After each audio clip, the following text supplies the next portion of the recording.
Alors, ce qu'il faut bien comprendre, c'est qu'aujourd'hui en France, on a un système qui est basé sur 5 tranches d'imposition. On les voit ensemble. Vous le voyez, vous n'entrez dans l'impôt en France qu'à partir de 9 964 € de revenus nets imposables. Concrètement, ça se traduit comment? Eh bien, vous allez le voir. J'ai pris un exemple d'une personne qui gagne donc 27 519 € par an de revenus nets imposables. Eh bien, vous le voyez. Comme je vous le disais, sur les premiers 9 964 €, il ne paye pas d'impôt. Il est taxé à 0%.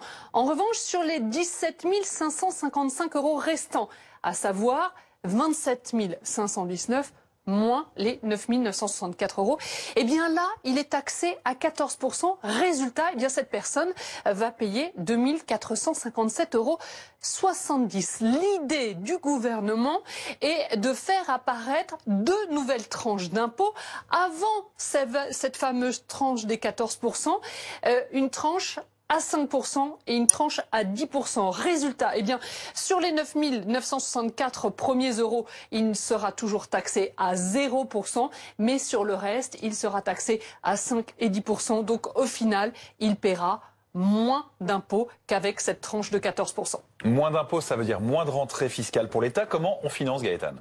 Oui, tout à fait, puisque on sait d'ores et déjà que ces 2 tranches de 5 et 10% coûteront 5 milliards d'euros. Et bien, parmi les pistes, il y a la baisse de la dépense publique, il y a bien aussi la suppression de certaines niches fiscales. On évoque le dispositif Pinel, et puis il y a également l'allongement de la durée de travail. Mais là, pour le moment, on n'en connaît pas les détails.